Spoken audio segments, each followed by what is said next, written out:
Hello and welcome back to D. Bentley Does Drums. We've got an excellent topic for everyone today that I'm super passionate about, ghost notes.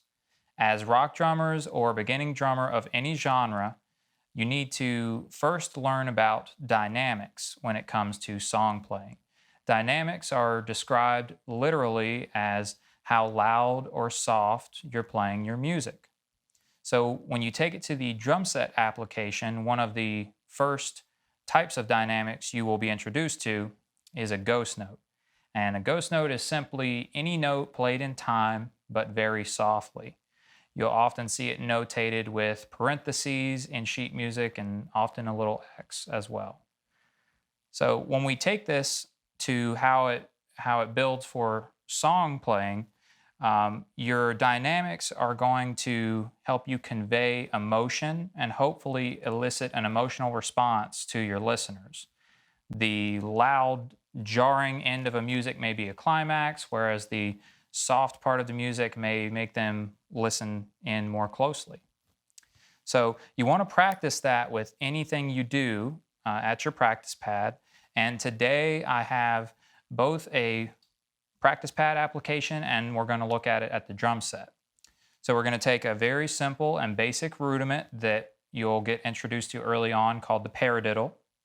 And that is a symmetrical pattern of just right, left, right, left, left, or vice versa.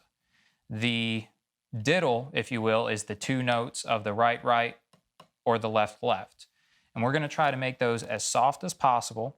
And you're going to want to pay attention to the height that you play on the surface. This applies to your practice pad and even more so to your acoustic drums. So let's look at that paradiddle together here. And we're going to again pay attention to the accented notes versus the ghost notes. So it would sound a little something like this.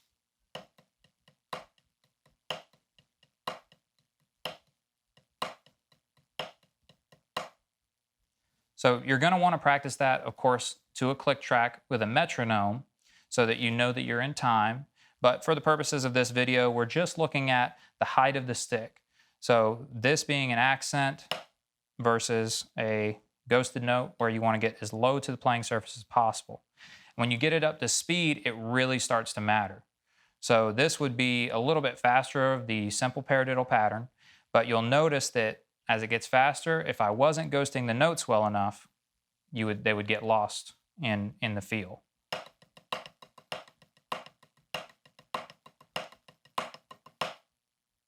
All right, so just pay attention to that and practice it at home with the practice pad, of course, to a click track. It's probably one of the rudiments you're already practicing if you're just starting out, and even if you've been playing for decades, you're still practicing your paradiddles. So without further ado, we're going to actually look at this in a song context. So now that we're at the kit, again, the song we're going to explore is Two Worlds and In Between, which is the title track to the newly released Monachopsis record. You'll hear that this song has a 4-bar intro of just the guitar. Each phrase is 8 notes, and the 3rd and 7th note are more prominent. So let's give it a listen.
Judgment is coming in time.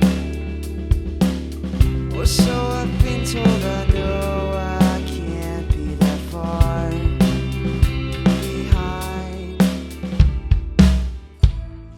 So, There we go. That is what we consider the intro section and the verse section of Two Worlds and In Between. That would be verse 1. So as you could tell, there is a distinctive backbeat that is kind of focused on the bass drum and the accented snare notes as opposed to the ghosted notes. So what I'd like to do for you is basically break that beat down, and we're going to do it in little sections to where you can see it layered in, and that way you get to see the value of the ghost notes.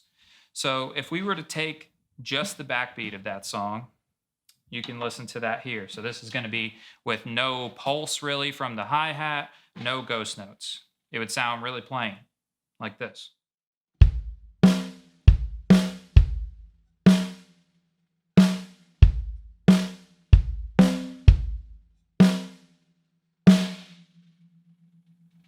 So that would fit the guitar. It would also, in this case, still play with the bass guitar. It would get the point across, but there's not much feeling there. Of course, you want to have a pulse. So in this instance, we're using the hi-hat. These are eighth notes, and I'm accenting every other note. So, something like this.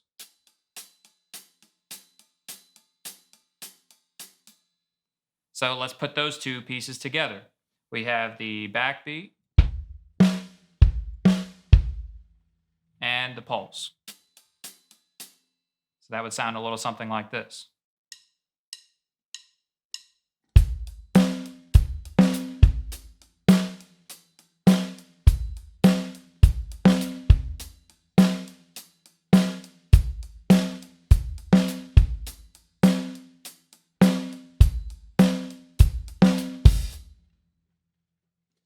So as you can see, that would still serve the song. You would still have it fitting with the guitar pattern. It would still play to the bass guitar, everything that you need. But to really deliver on the feel of the song, now let's add the ghost notes. Let's play it how it's played completely. And you'll see that really all we're doing with the ghost notes is filling in the gaps where you don't have a lot of sound.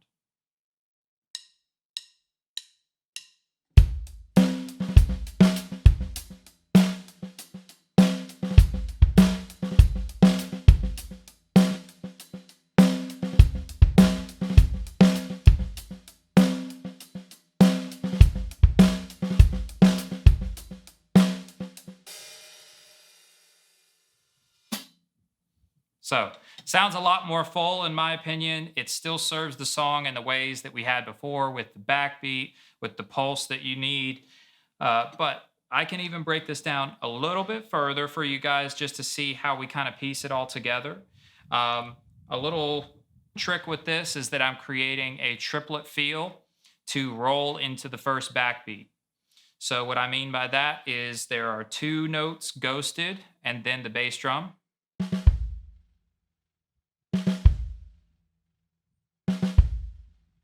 And then that ends up really, when it's played quickly,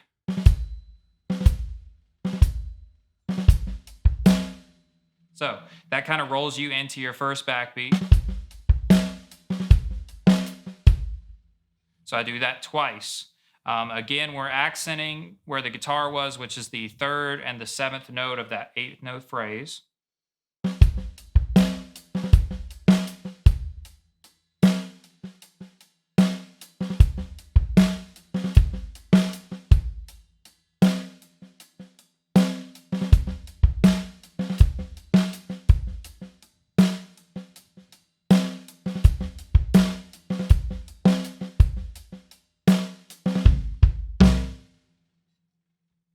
So play around with ghost notes at home. You're going to realize that pretty quickly in a lot of groove settings, if you're playing with others, there's going to be space within the song, especially if your guitar players are letting notes ring out. If you're in a section that doesn't have singing yet, but it's going to be the same exact section, you may find you want to add ghost notes before they're singing and then take them out. You create a feel there. And again, always play with dynamics using these. You're going to want to pay attention to your volumes, your height from the stick, what type of stroke you're using, whether it's an upstroke, a downstroke, a tap stroke. So Thanks for watching. Like the video, leave a comment below for any other lessons that you think you may need, and subscribe to the channel as always.